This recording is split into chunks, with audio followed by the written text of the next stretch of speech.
And one of the things that I've read, and I don't know if it's 100% accurate, so please tell me if that, if you, even if you know this, is that so the thing is, DreamWorks, I'm kind of talking this about a big picture now, was soaring from the day it started, like, to Saving Private Ryan, Prince of Egypt, Yeah, Ants, Amistad, like Gladiator, American Beauty. I mean, there were just like hits after it, almost yeah. famous, like Oscar nominations, Shrek.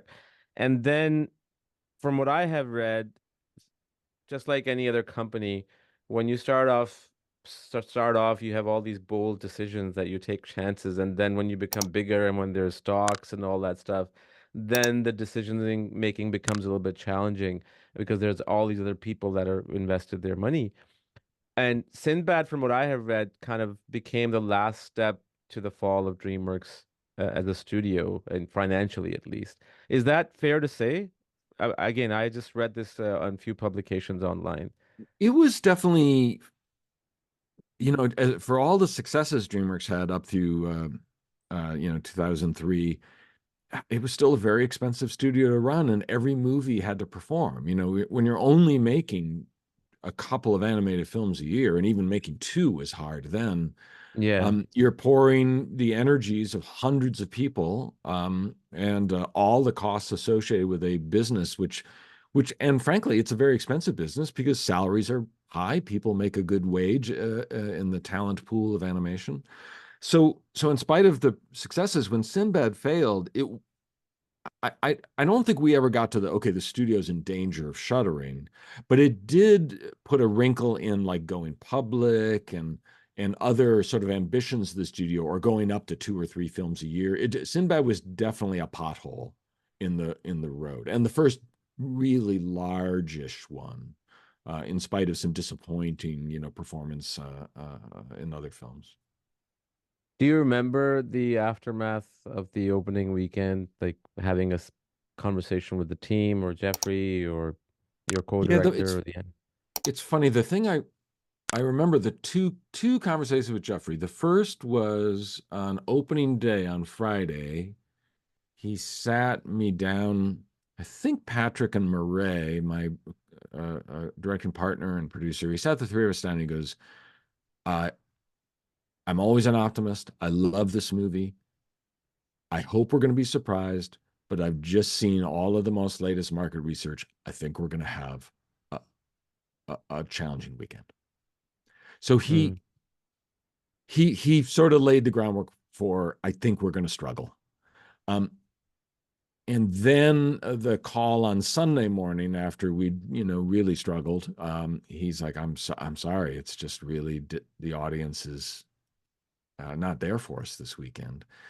And I remember I told him, I think we just threw this party and nobody attended. And he goes, that's exactly how it feels. Like we threw a party, a birthday party, and nobody came. And so it was a Mm. dark weekend. You don't It's funny. I don't feel like I do am motivated and driven by the idea of box office, but I'm very motivated by the idea of a family with popcorn in their lap and their eyes on the screen. Like that's an astonishing responsibility and compliment and gift, to tell a story and then have not just anybody, but a whole family of all ages enjoy it. And I felt with Sinbad, we had made an incredibly enjoyable film for all ages, and it just had very few people see it compared to the expectation. And that was, the later on, as it became clear that, okay, studio's gonna have to like reset some ambition because we lost money on this film. Only later did the actual kind of money side of it hit me, but just the idea that we had not grabbed butts in seats like we were all hoping for people to enjoy the film was pretty bitter. Yeah. What's the most proudest thing from that film that if you look back at right now that you feel like that was something that we did was great? I Could mean, be a scene. there's a lot of things I love about it. I mean, I love Brad Pitt's performance, and working with him to craft that character um, was a really exciting journey. He, like a lot of actors, especially at the time, had never done an animated Animation. character. Yeah. And like a lot of actors, he fell in love with it after initial hesitation. I mean, you're saying to a guy like Brad Pitt, who's obviously, just a stunning leading man of a on-screen presence, and you're going to say, we're going to take away a, all of the tools that are visual and leave you only with your audio, with your voice. And that's just daunting. It'd be like sending a clarinetist on stage and half his valves don't work. So you've taken away notes that he knows he can play beautifully. But Mm, at the same time, for Brad and for many other actors I've worked with, it becomes this exciting challenge and awakening to the power they have as a great performer in their voice. So I would say that was one of the biggest things. I do feel like there's a couple of sequences in there. I love the sirens sequence as the men of the ship are wooed by the watery mm, sirens. I love the rock sequence. I feel like with the action scenes, they came together really sophisticated visually and filmically, and I think they hold up in a way that I'm always be proud of.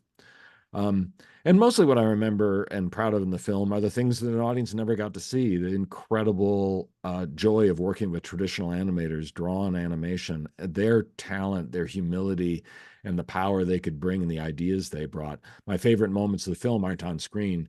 They're laughing in a room full of people of as we course. enjoy, the discovery of the storytelling and the animation.